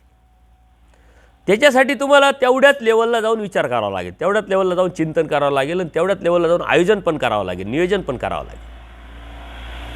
पण तुमचं आयोजन, नियोजन देवानी करेल आहे. तुम्हाला फक्त मुक्तीची चाट ठेवा. चिंदू चिरकुटाचा विचार करू नका. पण ती बुद्धी, तशी विचारधारा निर्माण करायची तर चिंतन करावं लागेल. म्हणून चिंतन हे महत्त्वाचं. घरी गेल्यानंतर पहिला हा विचार करा. आणि मी नंतर धर्म अभ्यास करत असताना मी विचार केला की साधा बिझनेस स्टार्ट करायचा तर मी 8 दिवस चिंतन करत होतो, विचार करत होतो, एवढा वेळ मी चिंतनाला दिला, मला देव मिळवायचा आहे. चिंतन किती लागेल, किती पटीत लागेल. आपण चिंता करत नाही आज, म्हणून चिंतन करत नाही म्हणून आपल्या चिंता वाढल्या. चिंतन आपण कधीच करत नाही. चिंतन करणं हेच आपल्याला माहीत नाही काय चिंतन म्हणजे काय. देवाने सांगितलं ते जनावर असतात, दिवसभर चरतात, खातात की नाही, पण संध्याकाळी येऊन बसून काय करतात, रवंत करतात. त्यांनी काय होतं, देवाने सांगितलं त्यांचे धातू धष्टपुष्ट होतात. तुम्ही आता हे ऐकल्यानंतर आहे ना, रवंत म्हणजे चिंतन जर केलं तर तुमचे विचार स्ट्रॉंग होतील, तुमचा निर्णय स्ट्रॉंग होईल, हे लक्षात घ्या. नाही तर इथून गेले, विसरले, मस्त झालं, एकदम भारी झालं, चांगलं झालं. बाबांनी सांगितलं, आम्ही ऐकलं. तिथं सिस्टमॅटिक होतं, पाठीतीन हे ते काय घुसलं काय डोक्यात, घेतलं काय डोक्यात, हे महत्त्वाचं. त्याच्यामुळं ह्या चिंतनाला आपण वेळ द्यावं हीच अपेक्षा. काल आपण इथूनही तुम्हा सकळे व्हावं, की परमेश्वराकडून आपल्याला सर्व होणार आहे. आपण आपल्याला काहीच मिळवून देऊ शकत नाही. अहो, आपलं डोकं दुखायला लागलं ना, आपलं डोकं असतं ते, तरी थांबवता येतं का तुम्हाला सांगावर. पोट दुखायला लागलं, आता आज बाबांना त्रास झाला, सुनीलला थोडा त्रास झाला, शरीर त्याचं आहे ना, पोट त्याचं आहे ना, तो म्हणला का गप बस, अजिबात नाटक नाही पाहिजे, असं म्हणू शकला का तो. आपलं पोट आपल्याला थांबवता येत, आपलं डोकं आपल्याला थांबवता येत नाही. आपल्याला साधनाचा आधार घ्यावा लागतो. आपलं काहीच नाही आहे, आपलं ते आपण जे म्हणतो ते आपलं काहीच नाही आहे. आपल्याला आपल्याकडून काहीच मिळत नसतं. मग हे भौतिक जगात जे तुम्हाला भेटलं ते तुमच्याकडून तुम्हाला झालेलं नाही आहे. सकळही परमेश्वर काय म्हणतात, सकळही मायाकडून. परमेश्वर म्हणतात, असं काय होईल पोरा, जे येथीचे ते आपुले. होतच नाही. महादाईसा भांडे घासते, दादोसांनी 2 वाट्या आणलेल्या आहे, त्या सारख्याच आहे, पण महादाईसांनी देवाच्या वाटेला खून करून ठेवलेली आहे. कळत न कळत चुकीनं दादोसांची जी रानाईसा असते शिशीन, ती वाटी घ्यायला येते, देवाचीच वाटी घेऊन चालते. महादाईसा म्हणते, आमची वाटी ठेव.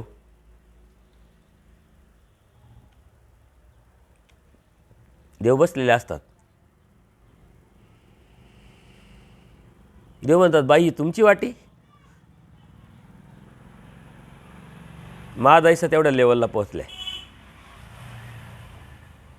म्हणले, देवा, जी देवाची ती आमची नाही का. देवाला अभिमान वाटला, प्रसन्न वाटलं, आणि मग म्हटलं, ऐसे के होईल पोरा, जे येथीचे ते आपुले. आपल्याकडून देवाने हीच अपेक्षा केली. असं कधी होईल तुमच्यामध्ये का जे देवाचं आहे ते माझं आहे. आपण तर आपलं आपलं म्हणतो, देवाने दिलं असं कधी म्हणत नाही. देवकृपा आहे असं आपण कधी म्हणत नाही. आपण प्रत्येक शब्दात देवकृपा आहे, देवकृपा असं म्हटलं पाहिजे, सवय लावली पाहिजे, कारण हे सारं देवाकडून आलेलं आहे. असं कधी होईल म्हटले, अशी भावना व्यक्त केली. देवाला प्रसन्न करणं, खुश करणं एकदम सोपी गोष्ट आहे हो, कारण देव दयाळू मायाळू आहे. ते अगोदरच खुश आहे, आनंद, तो अगोदरच आनंद आहे. परंतु ती भावना, ती वृत्ती, ती विचार, ती दृष्टी तर आपली तयार करावं लागेल की नाही. ती चाड तर निर्माण करावी लागेल की नाही. औसा देवाला उपार करून घेऊन येतात. पावसाळ्याचे दिवस आहे, 2 नद्या पार करून येतात. 2 नद्या पार करून आल्यानंतर देवाला आश्चर्य वाटतं. म्हणले, तुम्ही 2 नद्या पार करून आल्या, कशा काय आल्या म्हणे. आश्चर्य. देव प्रयोग केले, देवाने खूप प्रयोग केले आपल्यावरती. ही प्रयोगच आहे जीवावरती. काय म्हणते औसा, काय भावना आहे, काय येतोय तिचा. ती काय म्हणते, आली स्वामी श्री चक्रधरांच्या श्रीचरणाच्या कृपाप्रसादाने. देव खुश झाले, प्रसन्न झाले. ऐका, देवाला प्रसन्न करणं सोपं आहे का अवघड आहे. तुझ्याचमुळं, तुझ्याचसाठी अशी भावना व्यक्त होणं हे देवाला प्रसन्न करणं. आपण प्रसन्न तर नाही करू शकत, पण खंतीन दुःख देवाला किती देतोय याचा जर विचार केला ना तर खूप मोठी लिस्ट तयार होऊ शकते, खूप मोठी. याचं दुःख आपल्याला असलं पाहिजे, याची तळमळ आपल्याला असली पाहिजे. आणि हे तळमळी जन्माचे धाडी परमेश्वराला अपेक्षित आहे. आपल्याकडे दुःख नाही, तळमळ नाही, का तर परमेश्वरा प्राप्तीची चाड नाही आपल्याला. का चाड नाही? परमेश्वराविषयी आवडी नाही आपल्याला. देव आवडला पाहिजे. देव आवडत नाही आपल्याला. आपल्याला देवाव्यतिरिक्त सारं आवडतं. देव जेव्हा आवडायला लागेल ना तेव्हा मात्र आपल्याला काहीच आवडणार नाही. जोपर्यंत आपल्याला सारं आवडतं आहे याचा अर्थ आपल्याला देव आवडत नाही. देव आवडायला लागा आणि ते ज्ञानातून होऊ शकतं, प्रचितीतून होऊ शकतं. विषय खूप मोठा नाही. देवाला प्रसन्न करणं मला सर्वात सोपी गोष्ट वाटली जगातली. कारण देव अगोदरच प्रसन्न, त्याला काय प्रसन्न करायचं? फक्त आपण आपलं अस्तित्व जाणायचं, आपली लायकी, आपली योग्यता, आपली पात्रता जाणायची आणि ती व्यक्त करायची. खरं मानायचं, खरं बोलायचं की नाही माझी लायकी नाही, नाही लायकी. मी का क्रेडिट घ्यावं? देणारा तू, घेणारा तू. काय माझं अस्तित्व हे म्हणणं म्हणजे देव प्रसन्न होतं. पण आमच्यामुळं आम्ही करतो हे मीपणा, याचं अस्तित्व जरा आपण विसरलो ना तर देव लगेच प्रसन्न होता. अर्जुन देवाला बी अस्तित्वाची अहंकार झाला होता. म्हटले मी मारीन, हे मरतील, मग मला राज्य होईल. देव म्हणतो ठरवून टाकलं तू लगेच. एवढं सोपं आहे का ते? एवढं सोपं नाही म्हटले. तू तुझं अस्तित्व विसर. तू कोण मारणारा? तूच अनेक वेळा मेला ना अनेक वेळा जन्माला आला. तू यांना काय मारशील? तू कोणीच मारू शकत नाही. तुझं अस्तित्व विसरतो. आणि मग अर्जुन देवाला जे सांगितल्यानंतर त्यांनी त्याचं अस्तित्व विसरला आणि मग देवाला तो प्राप्त झाला. आचार्यांचं अस्तित्व विसरून टाकले. बाईसांसाठी कोणाचं स्वतःचं लाईफ होतं काही? आचार्य कुठं मुक्कामी राहिले? कोणाची विनंती मान्य केली? नाही, कुठंच नाही गेले. अहो शेवटच्या क्षणाला माईम भटांना आणायला लावलं. माईम भटांना आणायला गेले, तिथं नाही थांबले. माईम भट म्हणतात काय लगेच ते माहीत नाही, निरोप दिला यायचं का नाही ते तुम्ही ठरवा, आम्ही निघालो लगेच परतीच्या वाटावरती. असनिधान अमोचक, सनिधान मोचक हे आचार्यांच्या पक्क डोक्यात होतं. देवाची जाण्याची प्रवृत्ती आहे. जेवढं देवाला मला पाहता येईल तेवढं पाहून घेऊ, जेवढं देवाला मला ऐकता येईल तेवढं ऐकून घेऊ, ही आचार्यांची आस आहे. तीच आस पूजनीय माईम भटांकडनं होती म्हणून ती गेली पेव फोडायला. देव गेले तेव्हा माईम भट नव्हते. पण याचं दुःख त्यांना कितीतरी असेल, परंतु त्यांनी ते व्यक्तसुद्धा केलं नाही. स्वतःचं दुःख काय व्यक्त करायचं? असेल ना, माईम भटांना काही कमी दुःख असेल का? खूप दुःख असेल, पण ते व्यक्त न झाल्यामुळे आपल्यापर्यंत आलं पण नाही. पण आपण ती परिस्थिती जाणून घ्यायची. आचार्यांचं जीवनचरित्र दुसऱ्या आचार्यांनी लिहिलं म्हणून ते आपल्यापर्यंत आलं. चक्रधर द्याव भानकिडीत पडले. परंतु ज्यांनी लिहिलं त्यांचं जीवनचरित्र दुसऱ्या आचार्यांनी न लिहिल्यामुळं त्यांची काय परिस्थिती आपल्यापुढं आली नाही. ते लिहित असतील तेव्हा त्यांची काय परिस्थिती असेल?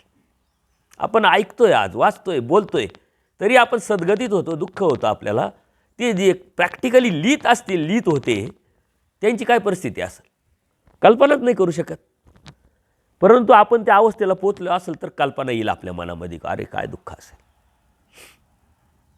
पूजनीय माईम भट लीळाचरित्राचं लिखाण करायचं आहे म्हणून शोधणी करायला गावागावात फिरत होते आणि भक्तांकडून लीळा ऐकत होते आणि लिहित होते. तेव्हा पूजनीय माईम भटांची काय परिस्थिती असेल. आणि तेच लिखाण वाजेश्वरीला येऊन आचार्यांच्या समोर लिहित होते. आचार्यांची काय परिस्थिती असेल ती कल्पना आपण करू शकत. बाहेर ते दिसलं नाही, पण आतून त्यांचं काय असेल ते देवच जाणे. पूजा अवसरात आपण म्हणतो ना, ऐकतो ना, स्वामी श्रीचक्र दररोज उठून काय करायचे? सकाळी आचार्यांच्या वक्षस्थळावरती श्रीचरण ठेवायचे. ते जे सुख भेटायचं ते आचार्यच जाणो म्हणे, ते कल्पना नाही, वर्णन नाही. देवानी काय दिलं त्यांना ते फक्त आचार्य जाणो. त्याच्यामुळे यांचंसुद्धा हे दुःख आहे तेच जाणो, आपण नाही वर्णन करू शकत. पण आपल्याला ते दुःख का नाही आहे? आपल्याला देव आवडला नाही, आपल्याला देव समजला नाही, देव कळाला नाही, देव दिसला नाही. त्यांना दिसला, त्यांना उमटला, त्यांना कळाला, त्यांना जाणवला, म्हणून त्यांना दुःख झालं. आपल्याला दुःख नाही. आपण म्हणतो 850 वर्ष झाली, देव गेले. मग तू का राहिला? आपलं शरीर जात नाही आपलं का? तेवढं आवडत नाही ना आपल्याला. माधव भटाला 3 वेळा ऐकलं त्यांनी शरीर सोडलं. बाईसांना कळालं शरीर सोडलं. आचार्य नागदेव वेडे पिसे झाले. आपण वेडे पिसे का होत नाही? 850 वर्ष झाले. आपण वरून 850 वर्ष झाले, 850 वर्ष झाली, देव उत्तरापंथाला गेले, उत्तरापंथाला गेले. याचं दुःख आपल्याला हे म्हणवतं कसं आपल्याला, याचं दुःख नाही होत का आपल्याला? का तर आपल्याला देव पाहिजे नाही. देवाची चाड असेल तर आपल्याला म्हणवणार सुद्धा नाही. विचार कसे करतात बरेच लोक, उत्तरपंथाकडे, उत्तर दिशेकडे पाय करू नये. का तर देव तिकडे गेले. तुम्ही उत्तर दिशा शुभ समजतात ना. उत्तर दिशेकडे देव गेले तर तुम्ही शुभ समजतात. देव किती कळाला तुम्हाला, देव किती समजला. ज्या दिशेकडे देव गेले तुमच्यासाठी ते अशुभ पाहिजे का शुभ पाहिजे? तुम्ही शुभ पाळतात. महानुभावांना देव किती कळाला. उत्तर दिशा ही आपल्यासाठी अशुभ आहे. का तर माझे देव तिकडे गेले. आपण शुभ पाळतो. आश्रमाचं तोंड आपलं उत्तरेकडे पाहिजे, बरकत येते, आहे की नाही? घराचं तोंड उत्तरेकडे पाहिजे, बरकत येते. उत्तरेकडे पाय करू नका, देव तिकडे गेले. ही भावना, ही श्रद्धा आपल्या मनामध्ये आहे. तर त्या उत्तर दिशेला कधी विचारलं का? कधी व्यक्त झालो का आपण? माझा देव तू कुठं घेऊन गेली? कारण माझा देव मला माझा वाटतच नाही, म्हणून मी विचार न करत नाही. तुमचा पोरगा 2 तास जर बाहेर गेला ना तर तुम्ही 1000 प्रश्न विचारतात. कुठे गेला होता आणि कोणाबरोबर गेला होता? चुकीच्या ठिकाणी तर नाही गेला, आपण विचारतच नाही. आता आपल्याला देव नाही पाहिजे. देवाची चाड, मुक्तीची चाड ही जेव्हा कळेल, समजेल ना, मग हे तुम्हाला तुम्ही नाही राहणार. मग तुमचं अस्तित्व तुम्ही राहणारच नाही. द्रौपदीसारखं होईल तुमचं. मी आता नाही यांची, मी नाही आता त्यांची. आपण तर अजूनही सेटिंगच्याच मागं लागलो. वय किती झालं आहे आपलं आणि आपण करतो आहे काय?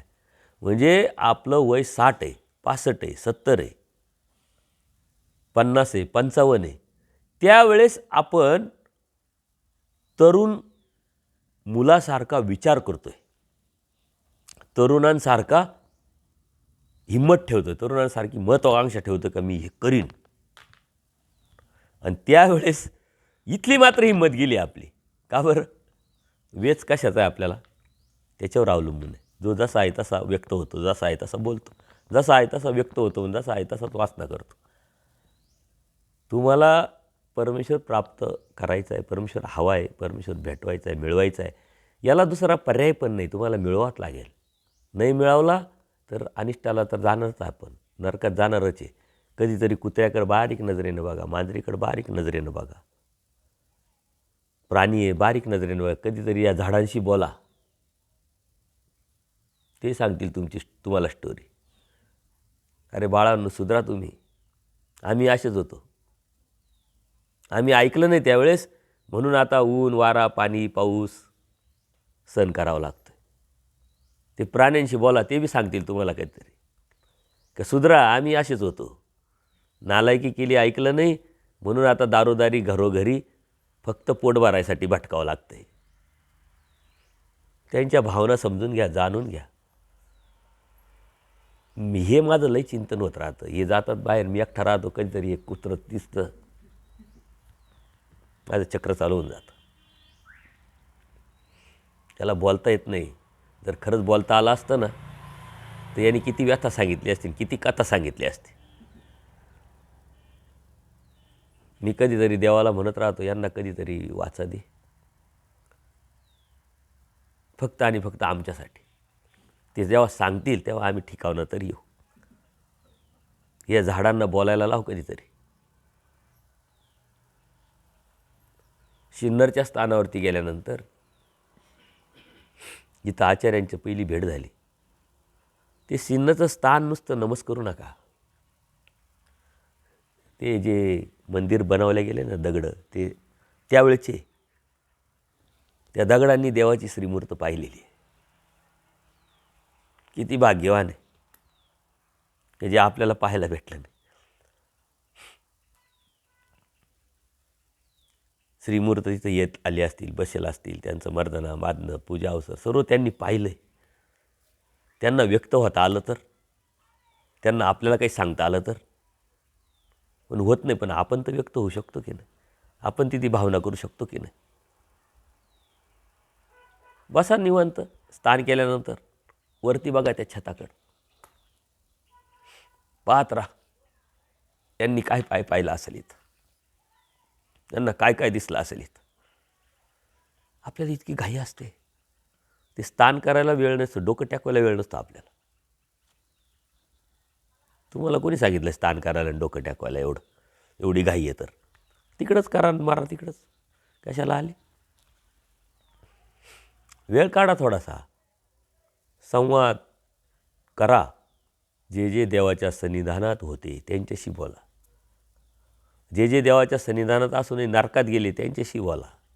ते तुम्हाला सावध करतील आणि हे तुम्हाला आव्हान करतील का जे तुला भेटलं आहे ते कोणाला भेटलेलं नाही बाबा, तू सुधर, सावध हो आणि ये. आपलं आजचं सत्र याच्यातच गेलं, कारण हे बी गरजेचं होतं. ते उत्स्फूर्तपणे आलं, सूत्रांचं चिंतन करण्यापेक्षा हे उत्स्फूर्तपणे माझ्याकडे आलं. मग मी ठरवत नाही मला इथं आल्यानंतर काय बोलायचं आहे.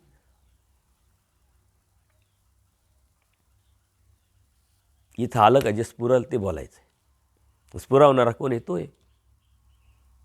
सांगणारा कोण आहे? तो आहे. त्याच्यामुळं ही जी वेळ आहे ही दवडून देऊ नका. ही वेळ दवडली का काहीच खरं नाही, काहीच खरं नाही, कशाचंच खरं नाही. त्याच्यासाठी काय प्लॅनिंग करायचं, काय नियोजन करायचं, काय आयडिया वापरायच्या, येन केन प्रकारे सर्व काही तिथं एफर्ट्स लावायचे. भौतिक जगामध्ये एखादी गोष्ट जर मिळवायची असेल ना तुम्हाला, किती आयडिया वापरतात. घराच्या शेजारी प्लॉट आहे, दररोज सकाळी उठलं का तो प्लॉट दिसतो, घरी आलो का प्लॉट दिसतो. डोक्यात असा बसला का हा प्लॉट मी कधी घेईल, आणि समोरच्या प्लॉटवाल्याला तर विकायचा नाही आहे. किती त्या प्लॉट मिळवण्यासाठी आयडिया वापरल्या आता विचार करा. आता प्लॉटच्या ऐवजी शेजारचं दुकान असेल, आहे की नाही, सोयरिकीचं काम असेल, किती खोटं बोललो ते जोडायला, ते करायला, मुलाचं लग्न जुळवायला. देव मिळवायला आपल्याला काय काय करावं लागेल, किती मोठं प्लॅनिंग करावं लागेल, किती मोठे आयडियाज वापरावं लागतील, किती मोठं डोकं वापरावं लागेल. पण देवाने सारं दिलं आहे. ते म्हटले काही डोकं वापरू नका, जे मी सांगितलं ते कर, जे नाही सांगितलं ते नको करू, तरी मी तुला भेटल. मी वाटच पाहतो अशा अशा रस्त्यावर, अशा अशा कॉर्नरवर, तिथपर्यंत तू ये, मी तुला घेऊन जातो. पण आपल्याला तो रस्ता चालावा लागेल, तो कॉर्नर शोधावा लागेल. कॉर्नर कोणता आहे आपल्याला हे माहीत नाही. देवाने ॲड्रेस तर सांगितला आहे, तो ॲड्रेस लई लांबचा आहे म्हटले. मग आपल्या पाठीचा ॲड्रेस देवाने सांगितला आहे, लांब जायची गरज काय, तुमच्या पाठीची आहे मी. देवाने ॲड्रेस सांगितला का नाही नाथोबांना निमित्त करून, म्हणजे अरे मी कुठं जात नाही, मी तुझ्याच पाठी, म्हणजे तो ॲड्रेस आहे देवाचा. आपल्या पाठी देव असला पाहिजे. आपल्या पाठी देव नाही आहे म्हणून आपल्यामध्ये कन्फ्युजन आहे, गैरसमज आहे, अज्ञान आहे. आपल्या पाठी देव नाही म्हणून आपण कर्मकांड जोपासतोय, विधी जोपासतोय, अंधश्रद्धा जोपासतोय. आपल्या पाठी देव नाही म्हणून आपण प्रपंचाच्या माध्यमातून देव मिळवायचा प्रयत्न करतोय. गदोनायकाची लीळा आपल्या समोर आहे, तरी पण द्रव्याने देव मिळवायचा प्रयत्न करतोय. देवाने सांगितलं आहे तरी आपल्या लक्षात येत नाही. या साऱ्या गोष्टी आपण लक्षात घ्या, कारण ह्या लक्षात जर घेतल्या नाही तर तुम्ही किती अभ्यास करता, तुम्ही किती लीळाचरित्र वाचले, किती वेळा वाचता, किती सूत्रपाठ वाचले, याला काही अर्थ नाही. तुम्हाला उठायचं आणि मिळवायचं आहे, आणि मिळाल्याशिवाय कधीच पर्याय नाही, दुसरा पर्याय नाही. आता नाही तर कधीच नाही. अशा भावनेने जेव्हा उठाल तेव्हाच मिळेल. आचार्यांनी आपल्याला सिक्युरिटी दिलेली आहे. ह्या देवाने जो उद्धारणार नाही तो कोणत्या देवाने उद्धारणार नाही. याचा अर्थ काय, याचा कधी विचार केला का तुम्ही? ह्या देवाने म्हणजे कोणत्या? स्वामी श्री चक्रधर उभयदृश्य अवतार, जी उद्धारण्याचं व्यसन, यतिमुनीचा वेश, अलौकिक अवतार. तो तुम्हाला अलौकिक तर दिसलं नाही देवाचं. असं कोणत्याच अवताराचं नाही आहे की जे तुम्हाला फक्त देण्यासाठी आलेले. बाकी तर व्यसन आहे प्रत्येकाचं. म्हणून आचार्यांनी तुम्हाला एक टीप दिली. टीप आपण टीप देतो ना, चाललो आहे बाबा तुला ही टीप तुला उपयोगी पडेल, तशी आचार्यांनी जाता जाता आपल्याला टीप दिली. या अवताराने जो उद्धारणार नाही तो कुठंच उद्धारणार नाही. म्हणून आता तुमचा उद्धार करून घेणं हा विचार पक्का करा, अन्यथा नाही. लगेच आपल्या मनात शंका येते, उद्धारून जायचं तर कसं जायचं. आचार्यांनी परत दुसरी सिक्युरिटी, दुसरी टीप दिली. काही नाही, एके भिक्षा श्रीसंबंध नाही केलं तर खूप केलं होय म्हटले. तरी देवाला प्राप्त कराल. आणि यदा कदाचित जो प्राप्त झाला नाही तर तो मी धाडला म्हणा. कारण आपण म्हणतो जबाबदारी घेता काय, जबाबदारी घ्यायला तयार नाही, पण आचार्यांनी जबाबदारी घेतली. खूप मोठा आचार आहे काय. शांताबाईसांनी 3 आचार केला तर त्यावेळी देवानी ओव्हर काढले, तर तुम्ही तर शांताबाईपेक्षा जास्त आचार करताय. देवाने तुमच्याबद्दल गौरव काढायलाच पाहिजे. आणि काढतील आणि काढतही असतील तिकडं कुठंतरी ज्या अवसरी. देवाचं कुठंतरी आता आहे ना अवसर चालू आहे, कोणत्या तरी प्रांतिदेव आहे आज, तिथं अवसर चालू असेल. काय सांगावं, तुमचे गुणगान देव गात असतील, त्या भक्तांना सांगत असतील. तर तेवढे गुणी आहे का आपण, आपले गुण देवाने गावा म्हणून.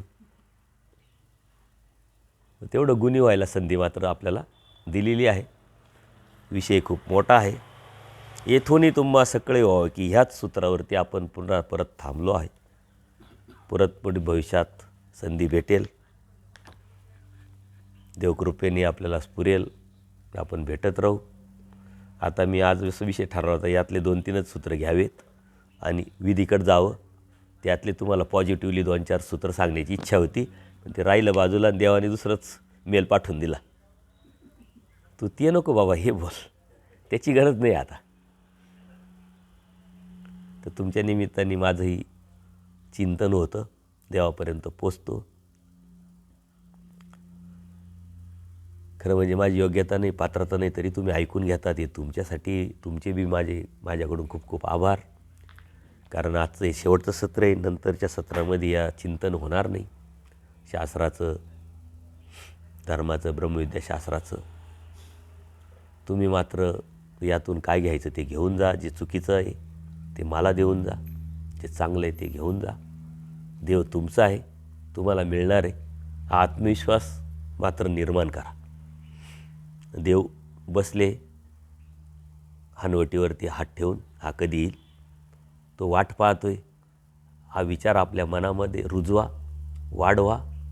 देव मात्र पूर्ण बाकी सर्व नियोजन करील, हा आशावाद ठेवा. सर्वज्ञ श्री चक्रधर स्वामी दंडवत.